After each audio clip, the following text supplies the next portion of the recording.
Well, hi, everyone. Welcome back to another episode of Strange Encounters Down Under. And Ben and I are joined in this episode by Deanne from the Mornington Peninsula Paranormal Society. Welcome, Deanne. Hi, thanks for having me, guys. Welcome. Thanks for coming along. No problem. I'm going to start with a question which everyone gets asked. Yeah. What launched you into the paranormal world? Personally or with the business? Yeah, both, all of it. The whole, everything. Everything. Okay, so personally, I've been experiencing paranormal phenomena pretty much my whole life. So there was always an interest, and I've been researching and investigating on my own since I was like in my late teens, early 20s. And then in 2018, I happened to find the Mornington Peninsula Paranormal Society on Facebook and joined up and messaged the manager, who is Martine, and said, hey, I'd be, willing to volunteer my time. And her and I have kind of created this business from there. It was very new back in 2018. So for the last 4 years, almost 5 years, we've built it. Martine mainly, but yeah. Oh, great. Yeah. And what are the sort of things that you do? Well, we like to try and keep it as historical as possible as well. So we tend to go to a lot of historical locations, and we'll run a bit of a history tour. And then alongside that, we'll run a paranormal investigation. So my team will have a giggle at this. I like to always tell my team, we're not a ghost tour company.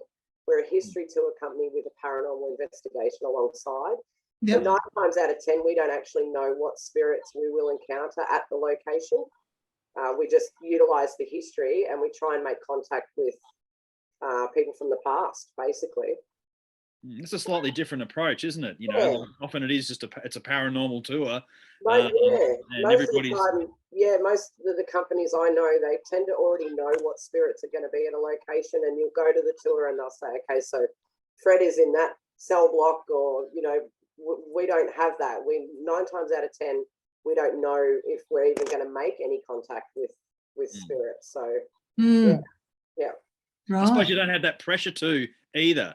It is good, because a lot of our customers come along mainly for the history, but we do get a few come along hoping for something paranormal and scary to jump out at them. And I have to kind of reassure them at times too, like it's not like on TV. Like you're not going to get some horrible black-haired girl with sunken eyes come running at you.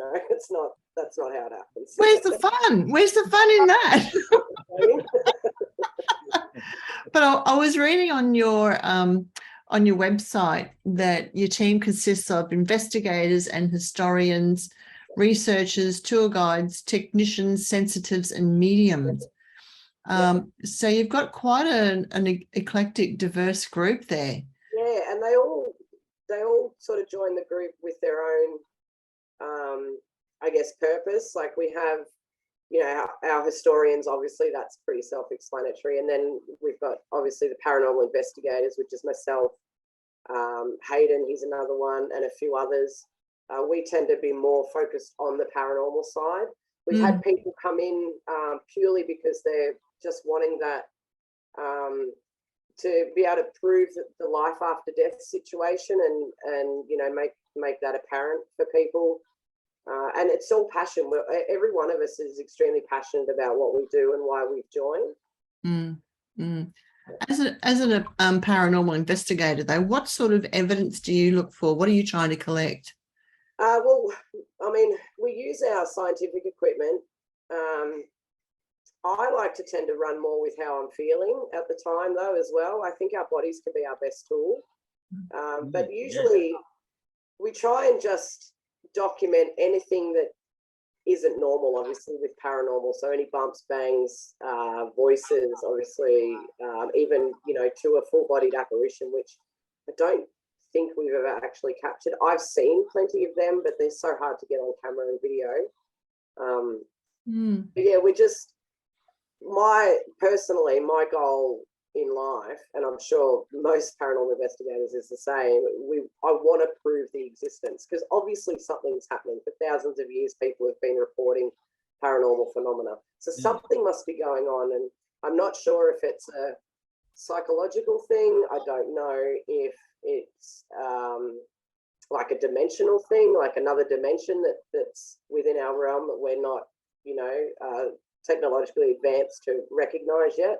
So my goal ultimately would be to prove its existence. It's a Okay. noble goal.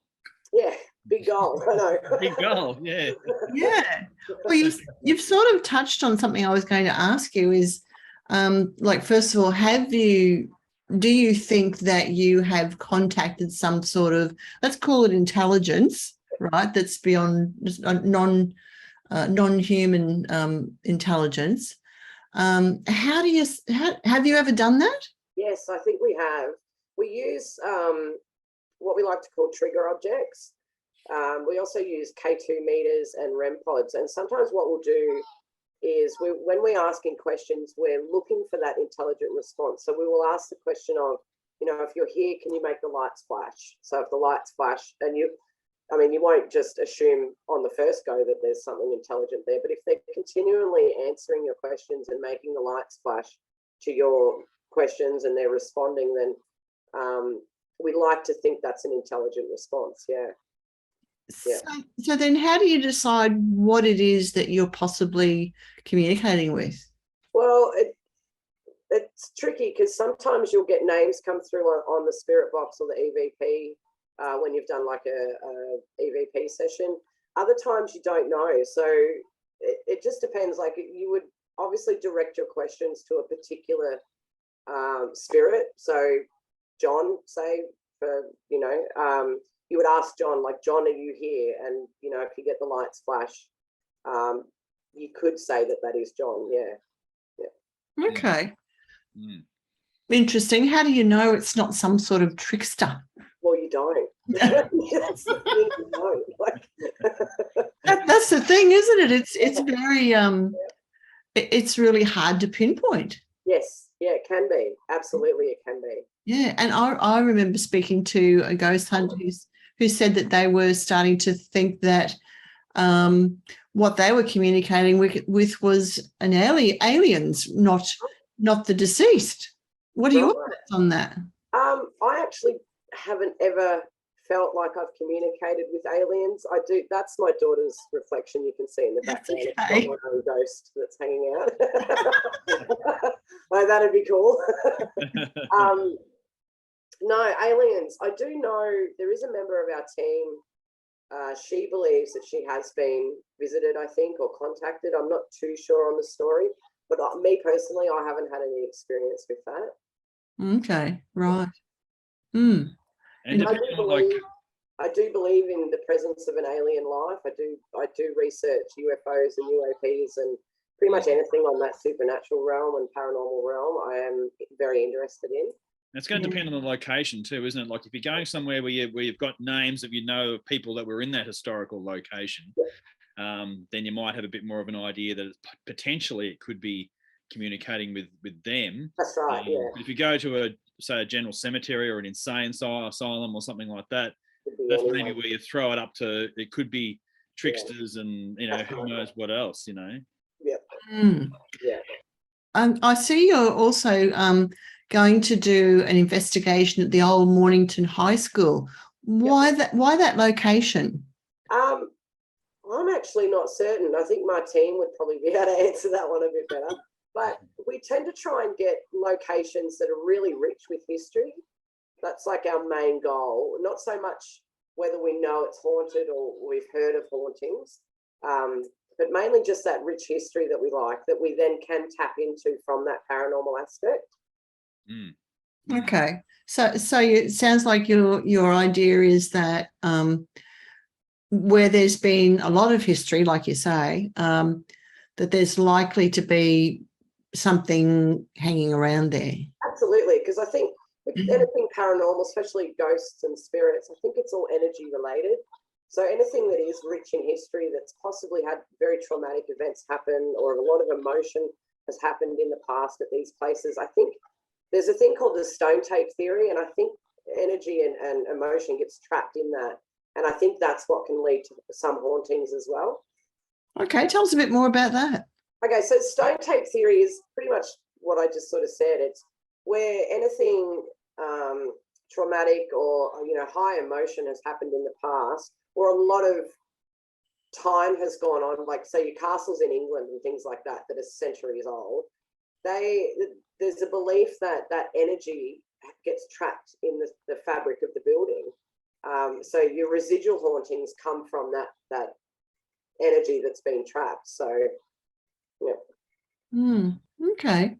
So that opens up another doorway too, is like, what are your thoughts about, well, obviously you must have some because you've just said that, but Ben and I have often discussed about how trauma can open the doorway to the paranormal. And if you've got a collection of historical trauma in a particular location, I guess imprinting in that area, you could open all sorts of doorways. Absolutely. And I think if you're going in, if you've, on a personal level, if you've just been through quite a traumatic event and you're going into a building or location that's got that history too, your energy, like you're very vulnerable at that time. And I think your energy can really sense and pick up the leftover energy or that imprinted energy that's there. Yeah, it's a bit like, I was just thinking earlier that when you, like people who read tarot cards, their own tarot or oracle cards, and if they do it at a time when they're particularly, their emotions are extremely heightened and they're looking for answers, they seem to connect more readily with the answer in a card, in the language of the communication between them and the intelligence that operates a synchronicity. Yep. So they pull out a card that's relevant to them at the time. Yep. And gives them an answer for that then. So it's like everything's heightened, and it all seems to, the heightening of the emotions and the trauma seem to be like the I don't want to say concrete, but the fluid between all of those things that mixes them together. Absolutely, yeah. I think it all runs on energy, doesn't it? Like we're energy, everything around us is made up of energy. And I think in those vulnerable times, our energy is vulnerable too, I guess. And yeah, I think it all just comes together a bit better when you're vulnerable, I think. Yeah. That's a very strange thing. That's for sure. Yeah. If you go to a new housing estate where it was just paddocks and farmland for eons, and they built up new houses, you wonder whether you're finding paranormal activity out in new housing estates that's not residual from previous times. If there's been anything bad happen out there, as opposed to maybe in a Richmond or somewhere where there could be, literally, unlimited paranormal opportunities. Yeah. It is always challenging when you are going to new locations, especially because you do have to discredit that stone tape theory then. A freshly new house doesn't obviously have any energy that's been, stored in it. So that's when, I guess, if you are getting paranormal activity, well, then you've got to really question where that's coming from. Could it be an attachment that you've got on yourself personally? Could it be the traditional owners of the land, the Aboriginal people, elders, things like that? That's very, very possible. Or it could be your 14-year-old daughter manifesting a poltergeist. Right. Scary. Yeah, that you often hear about it being associated with teens. So that's what sort of things have you? So on some of your expeditions, what sort of things have you, or has the group found, and through which mediums did they come most frequently, or what in what manner? We tend to get a lot of stuff come through the spirit box, which we can then match up with our K2 meter. So we use a lot of equipment, the very basic equipment, the K2s, your spirit boxes, your REM pods. We tend to we'll get responses to questions more than just random spirits just, making themselves known. Our mediums are fantastic. They pick up a lot, and they'll pick up a lot more than what we've got written in our history notes that we take with us. So that's a good always point. handy too.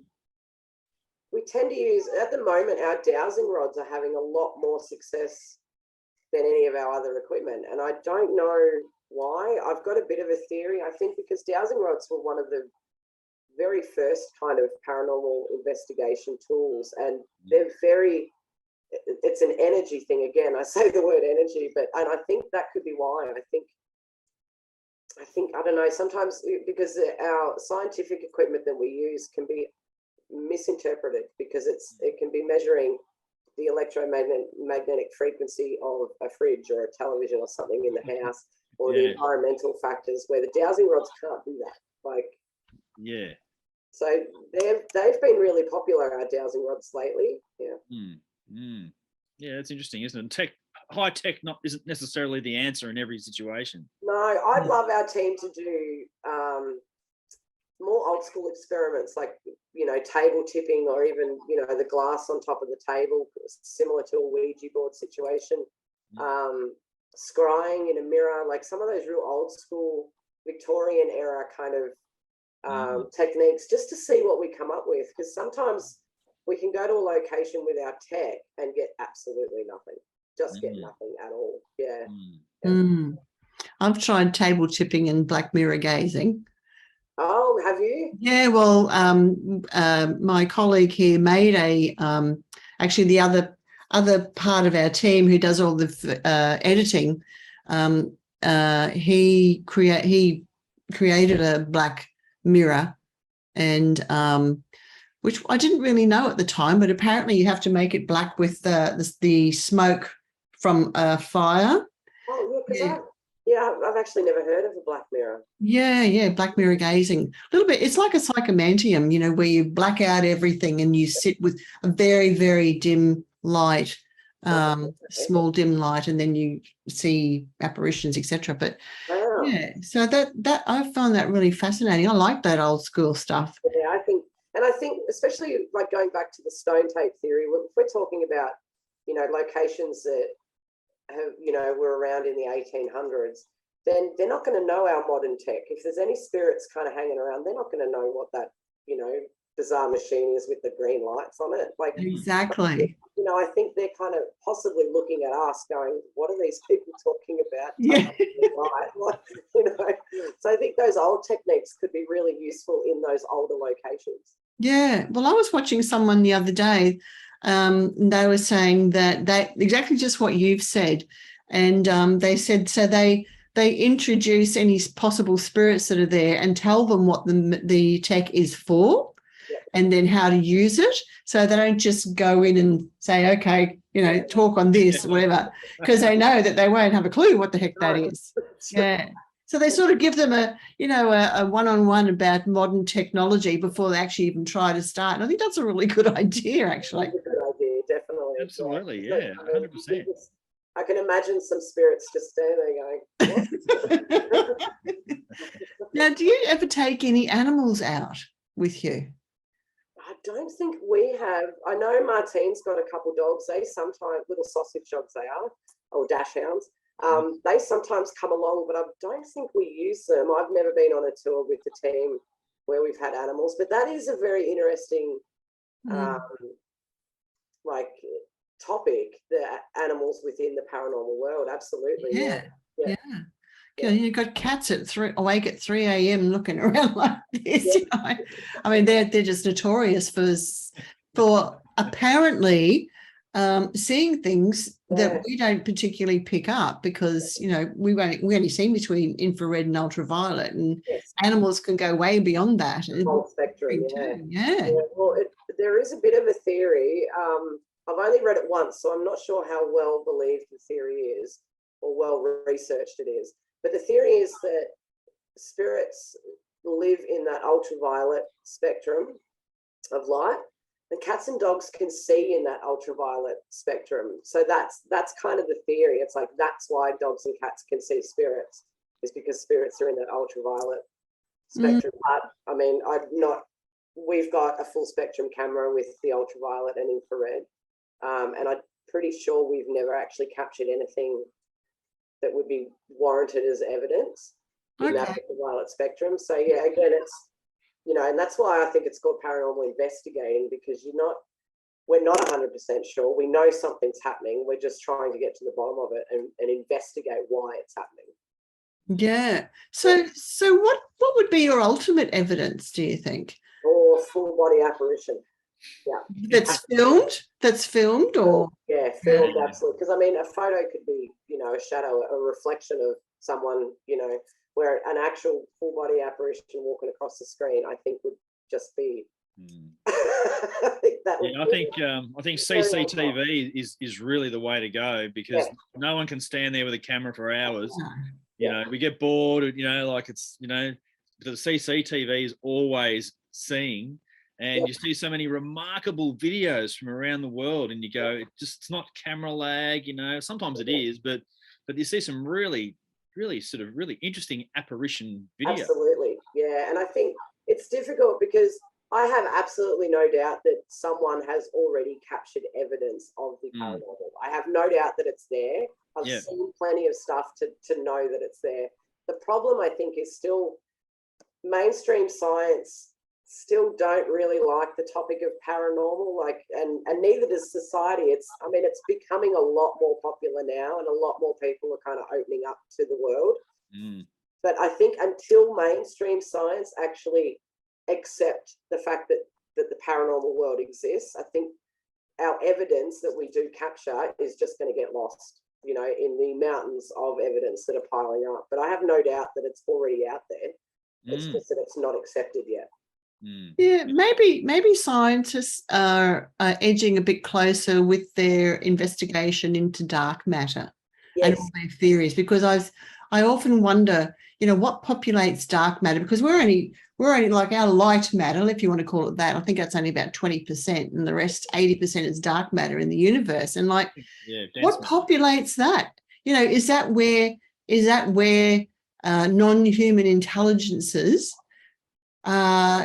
originate from? Yeah. They got to hang out somewhere. It's got to be somewhere. Well, that's it. Our energy when we pass has to go somewhere. Like it can't just disappear. It's got to be somewhere. So you could be onto something there, the dark matter. Absolutely. Yeah. Very interesting. Now, you go out and investigate particular sites where there's construction, buildings, etc., etc. But do you ever just go out and investigate just land spots, locations where there's just land?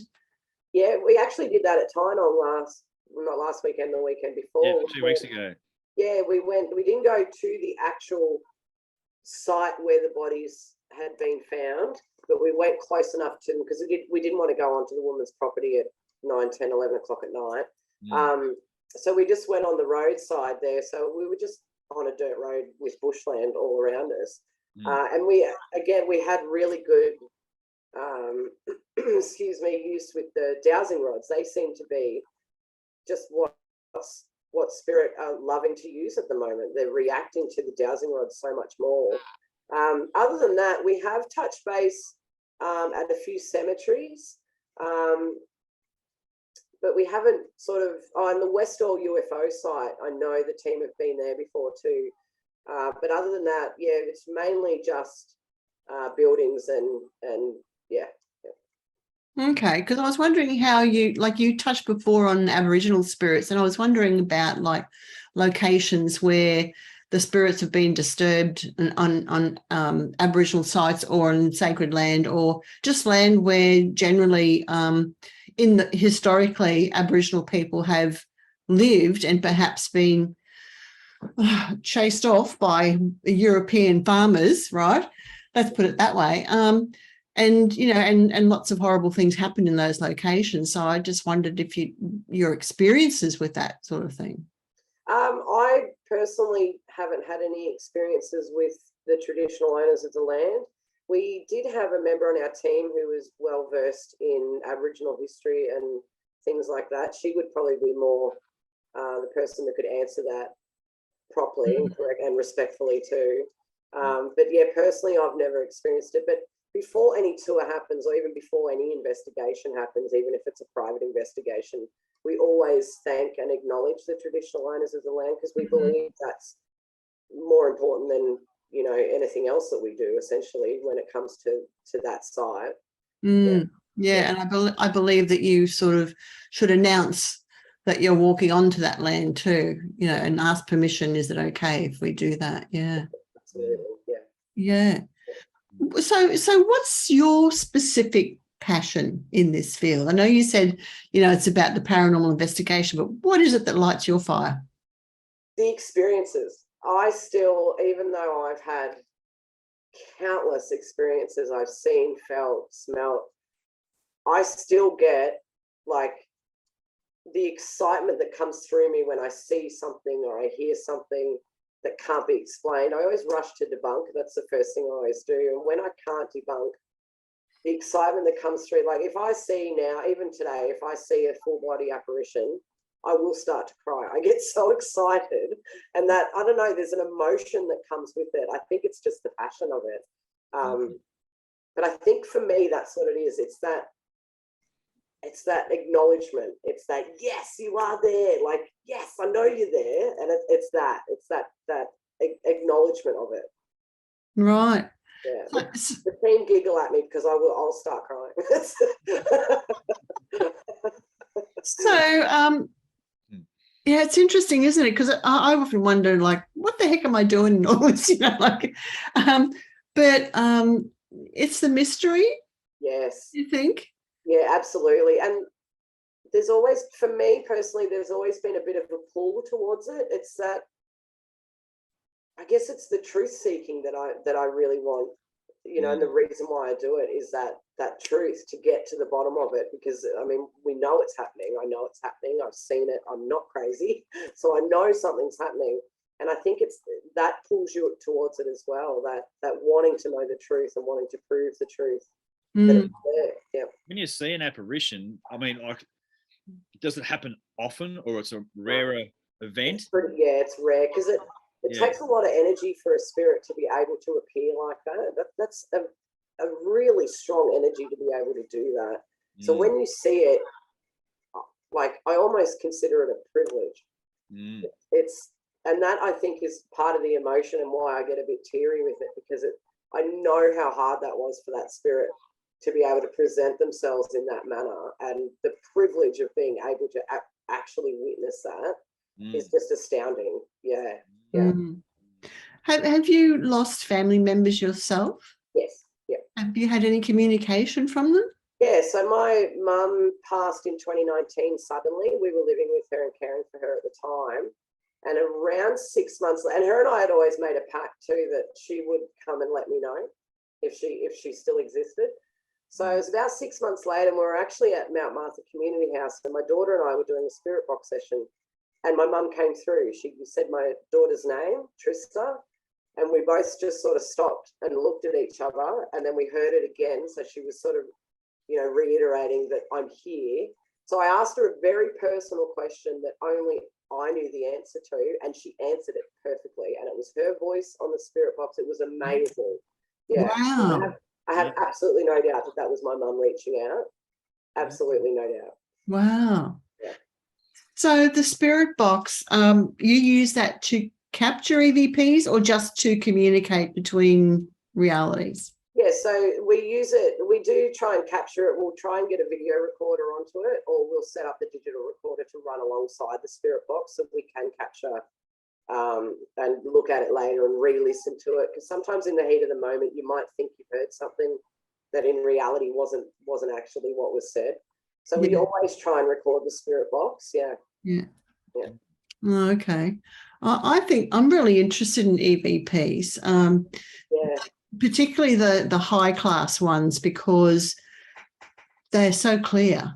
Yeah, crystal clear. So clear. And you can't, there are a lot that are just sort of, you go, someone says it said this. I said, what? You know, I just can't pick that up. Yeah.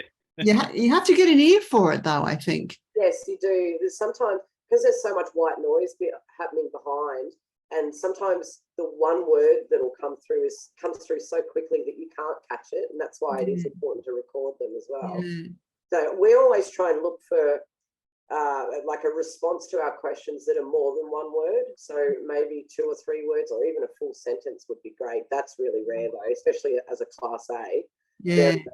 But if you can get more than one word, then you can be pretty confident that you're onto something. Yeah. Now the fascinating thing with EVPs, I find, is that they're not long sentences, and the sentences are complete. They don't cut off halfway through. And they may say, I walked across the road, just as an example, right? And it's a complete, it's got the whole idea in the sentence. And it may be, I mean, I don't think I've ever heard an EVP, oh, actually I have one. But apart from that, I think I've only ever heard EVPs where the words said wouldn't have been more than 6 at a time. Yeah, yep. They're very short and complete. Yeah, I think that comes back to what I was saying earlier, how it can take spirits a lot of energy to manifest it, just even as the full body apparition, that's a lot of energy. But even for them to come through back into our physical realm and communicate with us, that takes a lot of energy, I believe. So that could be why we get very short responses. Yeah. So I could ask this one now. With the EVPs that you've recorded, have you ever played them in reverse? No. I don't. We have like members of our team that do the sitting down and going through everything that we've captured. I'm not sure if she has. I will ask her though. I'm going to make a note of that. I'm going to ask her. Good question.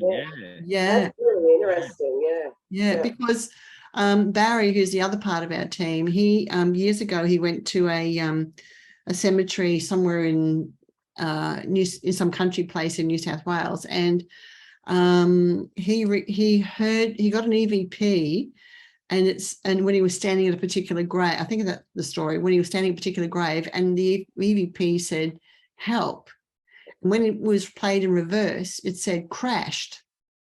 So wondered whether that was to do with the person who died, whether it actually died in a car accident or something like that. Wow. Yeah. Interesting, huh? Very interesting. It makes me think about, well, it takes me on a big journey actually in thought. It kind of makes me wonder if maybe, like, because when we were talking about ultraviolet light and infrared and how possibly that's where spirit lives, or the paranormal lives, is within that light spectrum. So maybe when we're recording our EVPs and we're playing our spirit boxes and recording them, maybe it isn't that simple that it's just what we're hearing then. Maybe it needs to be played in reverse. It's just an experiment, isn't it, huh? Yeah, that's what it is. Fantastic. I'm going to take that to my That's team. what it's all about. Yeah, it's just trying different things and absolutely seeing what turns up. Yeah. I suppose it gets back to, importantly, how you ask a question, isn't it? I mean, if you're only going to get a 6-word answer, you've got to perhaps keep the questions shorter rather than lengthy, because you're not going to get much more than that back. No, that's right. We try and always ask closed questions. So like, are you a male? Are you a female?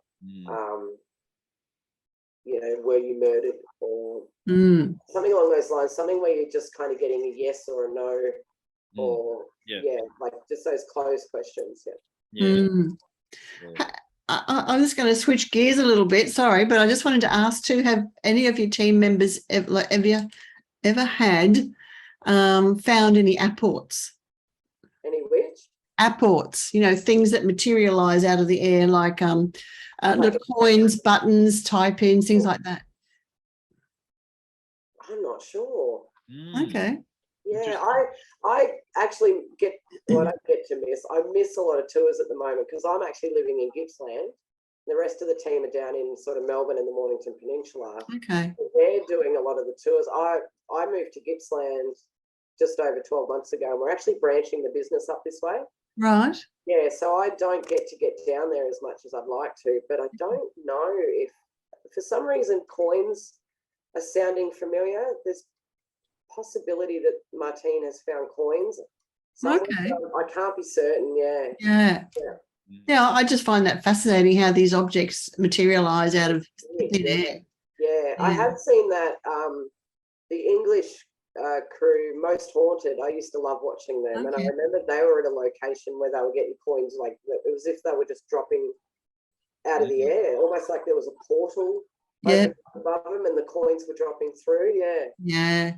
Well, the classic is the Scole experiment. Oh, the Scole. Is that? Yeah. That's the one where they put the camera in the box. They locked the box. Yes. Yeah. Yep. But also there are a lot of apports that appeared, but they had they would put the camera in a lockbox, and I think it was lead line box. Yep. Sorry, they were doing it with a camera, and then they would do it just with the film in the lead line box locked in. And there were signatures appearing, there were photographs, there were people, poetry, all sorts of things were appearing. Yeah. That's fascinating, that one. Yes. Not to mention, Ben, there was also a little alien that appeared on one of the films, because they had a video film going, and it was just like a grey, except it was blue. So they nicknamed it Blue. Yeah. Oh, blue-grey. Yeah. And I did before Robin Foy passed away, I think he passed away not too long ago. He was part of the original team because there were 4 of them who used to sit every week. And they moved beyond the Scole experiment over to Spain, and they continued the work there. And they actually had a full body apparition of the blue alien appeared in the room. Oh, Amazing. wow.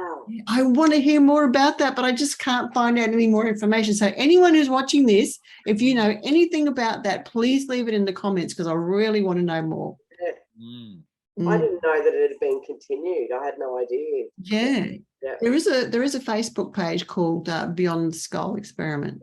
Oh, Yeah. wow. I'll have to look into it. Definitely. Yeah. So what's the most significant experience that you've had?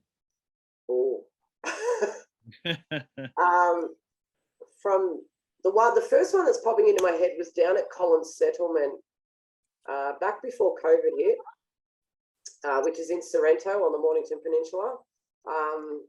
We were walking along the boardwalk there. We just kind of concluded a bit of an investigation, and we weren't in the zone or anything like that. We're actually heading back to go to our cars and stuff, and I saw a full body apparition of a man, and he was standing at the edge of the boardwalk looking out over the water, Port Phillip Bay, and he was wearing, because I looked around because I thought, where's all the team? They were behind me, and Martine were walking sort of in front, leading the group, and I just stopped, and I'm like, does everyone see that? And I got the emotion that I get, and he just turned around and he looked at me, and he faded away.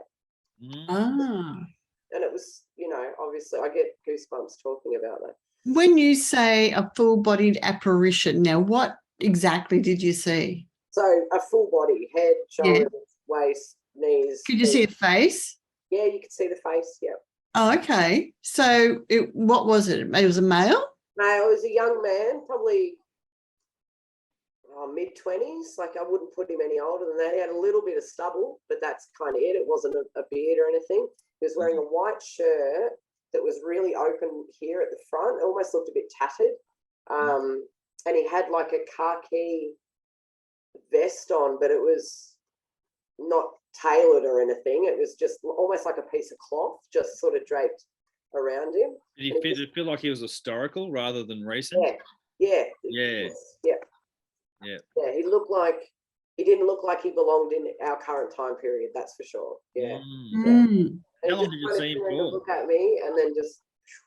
Oh, so it was only a few seconds you saw him?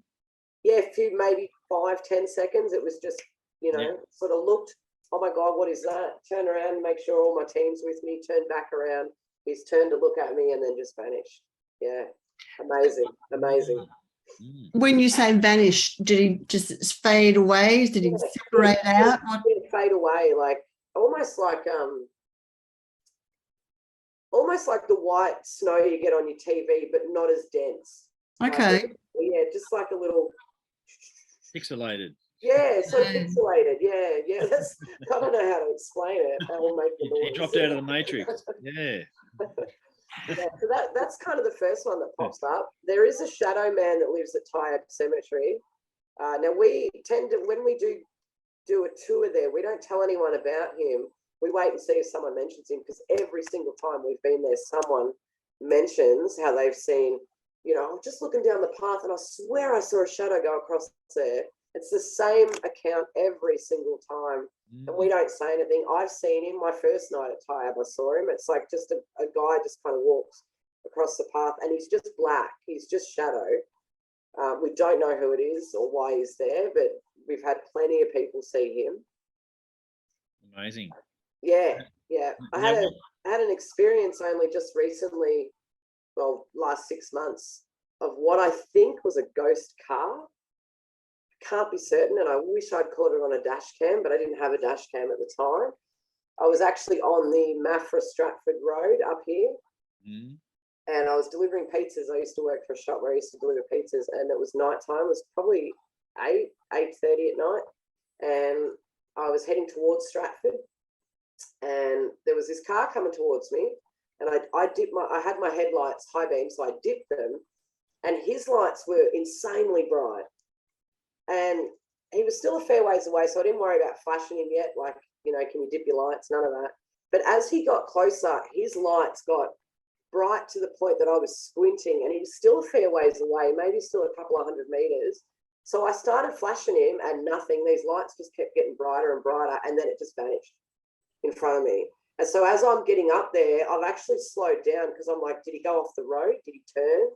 Like, but there was nothing. There was no car. There was no embankment, there was no road that he could have turned off. It just disappeared, and for days I thought about that, like, what did I see? Because I've never seen a ghost car. I've heard plenty of stories, but I've never actually witnessed one before, so I don't know if that's what I saw, but it was phenomenal. That, you know, that's a very straight road too, like it pretty much goes straight between the two towns. Not a lot of rises. Like, once you leave Maffra, it's pretty flat, like.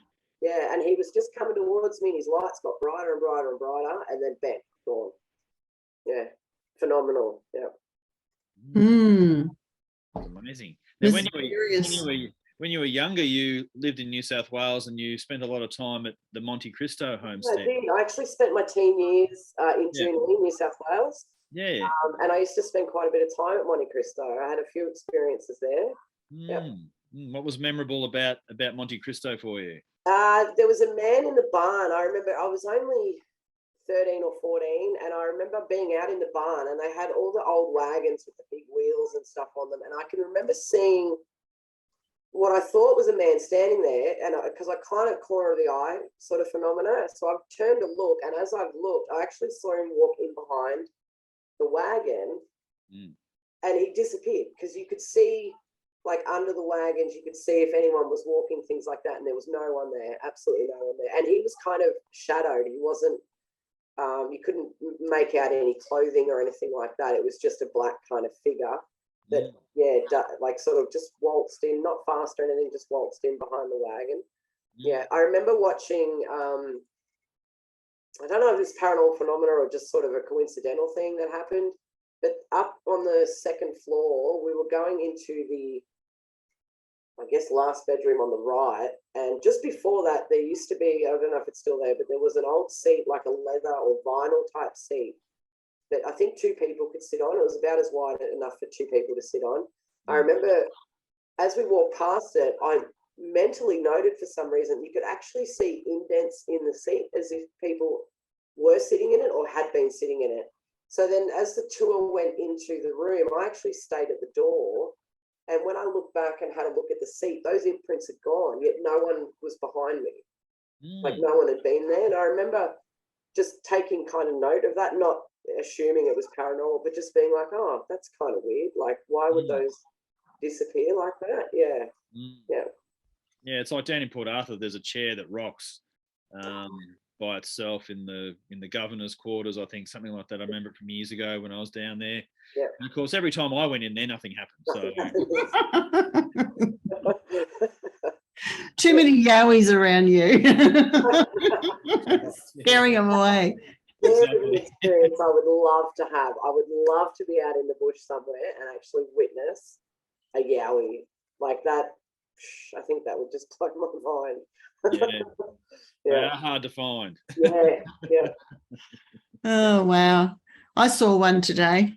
I actually went, no, truly, I went to a funeral, and the woman who passed was into UFOs and yowies and the afterlife and all that sort of stuff. And that's how we got to know her.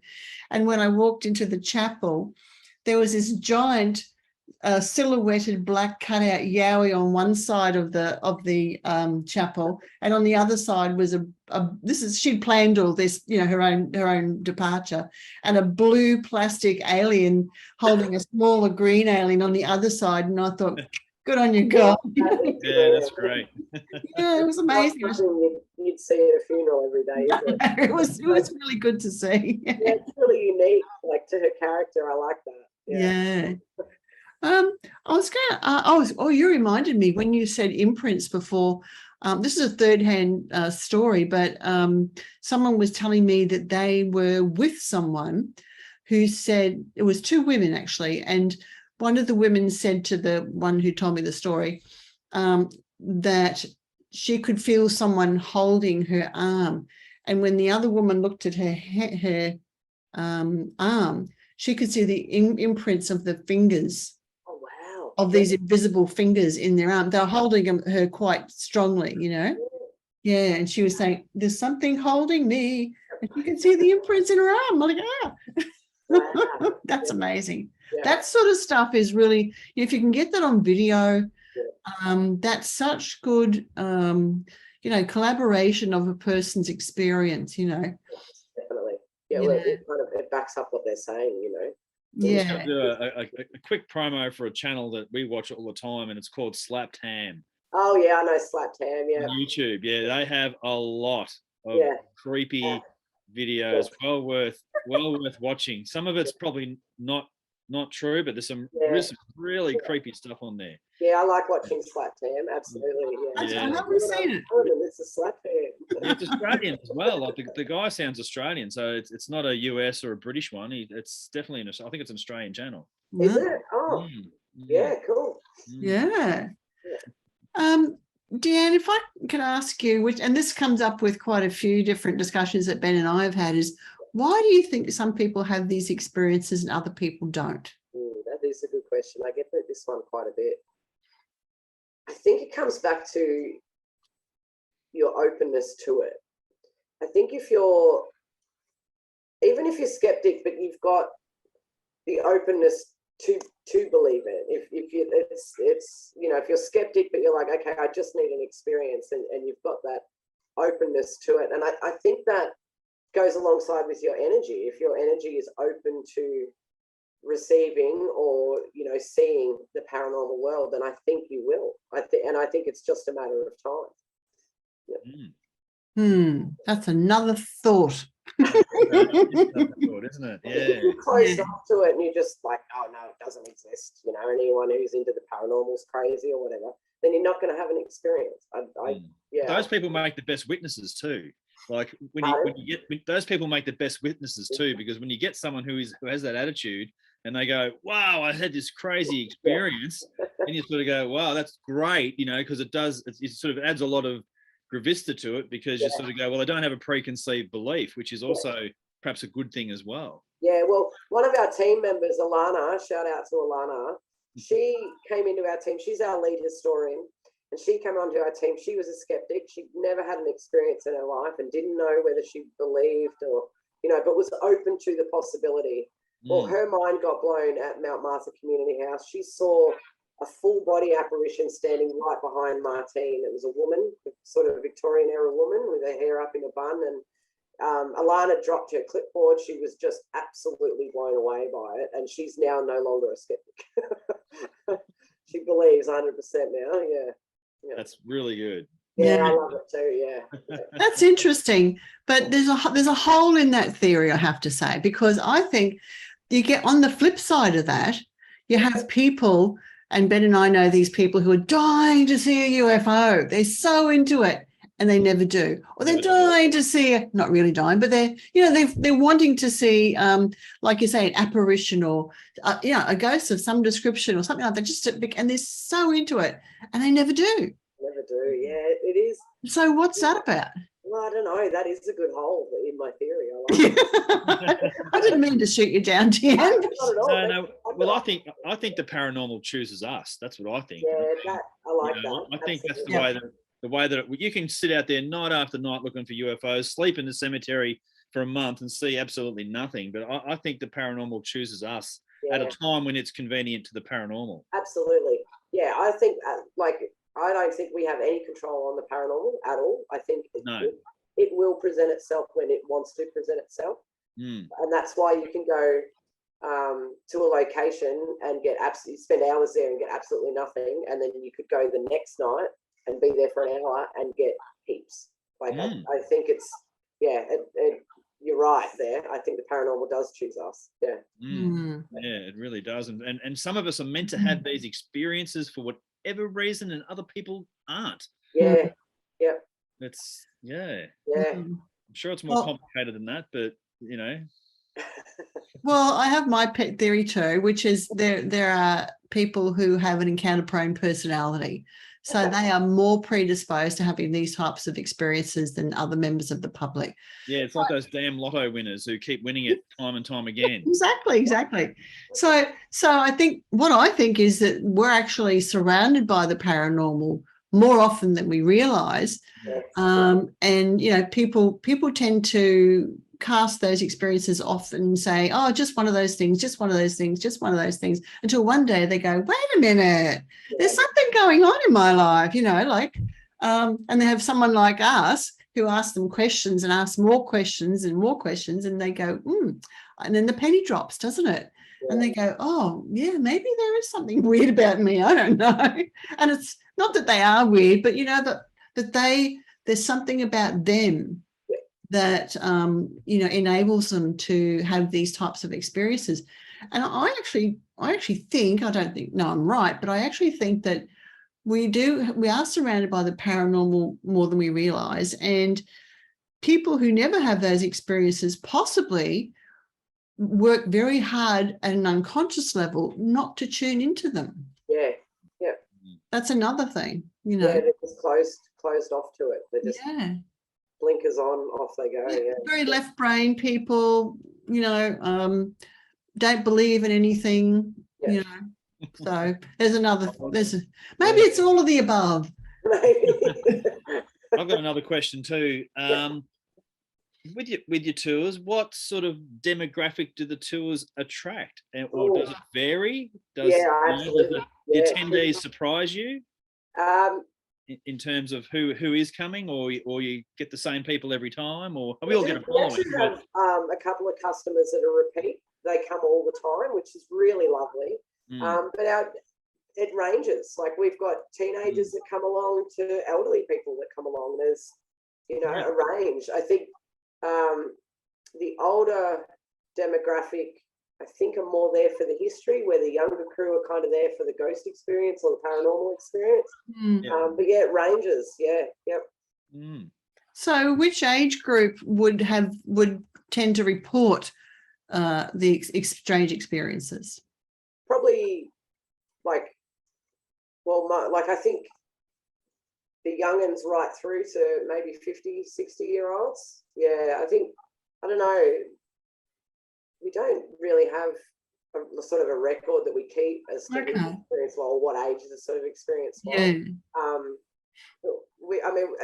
On every tour, we always tell our customers that if you feel anything, see anything, hear anything, come and let us know. We're not going to think you're crazy, you know.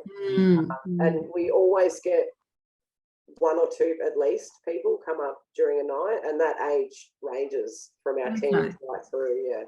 So you haven't pinpointed a specific sort of age group that might. No.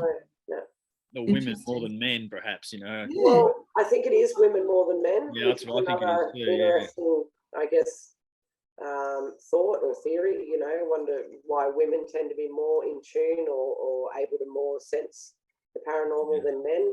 Like, that's another interesting kind of research topic there. Like, Do you think maybe they're more likely to report something than a male would?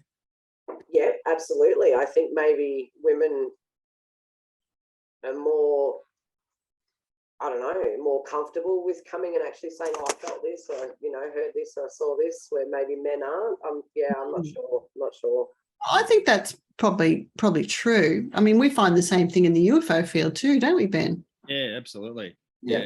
Yeah, 100%. It's women who are far more likely to report encounters than males. Yeah. I wonder if it's just as basic as a fear of being labelled crazy. You know? Yeah, I think that does come into it. But I think you get the guys if they've got a photo of something. Yep. You know, Yeah. if they didn't get a photo, then they're less likely to come forward and say something. But you get some guy in St Kilda takes a photo on a Saturday night, he wants to share it far and wide. But if he didn't get a photo of it, he probably wouldn't say boo beyond his immediate circle, and then they'd tell him he's crazy, and the whole thing would go away. So could it be said then that maybe men have more of a logical kind of brain, in the sense that they're saying, hey, I saw that and I captured possible evidence of it, here it is. Yeah. And women are more like, hey, I felt this or I saw this. Yeah. I don't need any evidence because I know what I saw and what I felt. Like, that's true. Yeah, I know what I saw. There's a documentary called that, isn't there, Ben? Yeah, there certainly is. Our friend James Fox, yes. Yeah. I was going to ask you something else. I made a note. What was it? I think I guess the other thing was around, like, you know, how people do discard their experiences.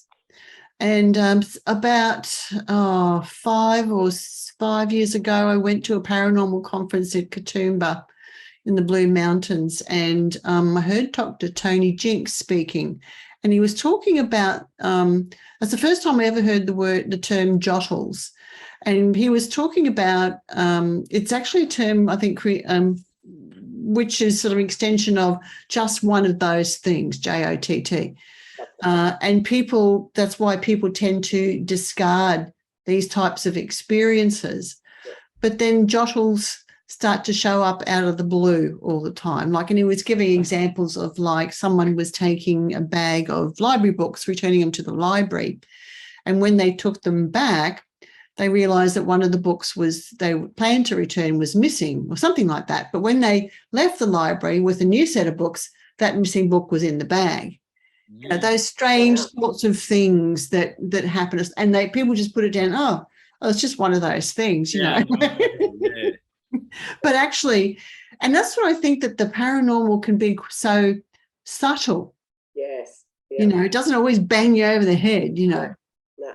Well, it even comes down to, you know, like, sometimes I swear I put my keys there, you know, and then they're not there, and then you think you're an idiot, and most likely probably are. But there's those times where you go, I know I put my keys there, you know? And then you hunt all over the place, and then you can't find them, and then maybe they appear there again. Like, that happens to people. Yes. Yep. Now, I reckon keys do drop into another portal, to another dimension, and then they pop back again. I think that does happen. You have to be a set of keys. They used to say that about our socks too, how one sock would always go missing. But I've worked out what that is. Those socks that go missing are actually the Tupperware lids to the random containers that you've got. Yeah. Yes, that's right. Yeah. What? The Tupperware lids of the random containers. Yeah, I got it. I think what happens too, like, I think with the paranormal, especially if it's spirit, I think if you're not paying attention, if they're trying to get your attention and you're not paying attention and you are just, you know, passing it off as just one of those things, I think they will try a lot harder. So more and more times you're going to start having this phenomena happening, and it's got to get to a point for you to go, well, hang on, what is going on? Because this just can't be, you know, continually happening, and it's just one of those things, you know. Yeah. Oh, wow, it's amazing. There's so many amazing things to explore. Absolutely. But, you know, there was something I wanted to ask you too, was just the pollination between subjects. For instance, Ben and I have spent years in the UFO field as well. You know, the UFO phenomenon is riddled with paranormal experiences in the lives of people who report close encounters. And yet I don't find a lot of ghost hunters get involved in the UFO phenomenon, which I find really, really weird. Yeah. Why is that? I don't know. I don't know. See, I'm very interested in UFOs. I don't do probably anywhere near as much research as I should, because I'm usually just researching the paranormal or ghosts, spirits, hauntings, that kind of thing. But absolutely, I think it all ties together. 100%. I think I've always had a bit of a theory that it's dimensional. I think the paranormal are living in another dimension that we just haven't tapped into yet, that science hasn't proved it exists, or has proved it exists, but we don't know what it is. And I think everything is in there, from your cryptids to your possible UFOs to your spirits, your hauntings, things like that. I think it all is one big world that we are tapping into. I think it's all linked. Yeah, well said. I think so too. And I think there'd be great benefit to all fields if we, just cross-pollinated the information. Yeah. And I've spoken to a few paranormal investigators who agree. I'm just not seeing it happen. Yeah. Maybe that's something I can look at with our company, is maybe because we've just sort of started doing the true crime aspect that we wanted to do. So maybe the UFO topic is something we can look into, to bring into our company as well. Yeah, well, I see that you're about to do another investigation with the Westall incident. Yes, yeah. So what would you do there? The Westall UFO incident, people, in 1966, that is. Yeah, well, I think Kelly is sort of the lead person on that one, but I think we take our equipment along and see if we can sort of pick up any residual EMF, or just see what we get. Like, you never know, that there could be something residual left behind, or those, that UFO, or whoever was piloting it, or however that kind of works, is still coming there for whatever reason. There were landings at the Grange, the Grange Reserve. There were landings. The craft did touch the ground at the reserve, so that's the place to go to. The school was where they all ran from, over to the Grange area, and where the soccer field is where one of them landed on the soccer field. Another one might have landed at the back and the golf course too. So there was a couple of strategic locations at Westall where apparently they did actually touch the ground, and some of the students even touched the craft. So and this is the thing, isn't it? Like, people try and dismiss the UFO, it's not real, whatever. But when you've got 200 eyewitness reports for the one incident, you kind of got to look at it and go, well, you do. Something is going on. This is the better. Yes, For anything. That's great. Oh, well, look, we've come to the end of the hour. Gosh, that hour went so quick. I can't believe it. Just you jab it on, but I'd love to have you back, Deanne, and maybe with some of your other team members next time, to get that stories from everyone. And because there's a lot of questions I haven't had a chance to ask. But anyway, for another time. It's good to see that this group is perhaps a little bit different in the fact that it does explore the history as much as it does the paranormal. I think that's a great shift to see. That it broadens your appeal to the audience, and then obviously true crime's another aspect to it. So I think it's good to see, and we'd be interested to see how it evolves over time.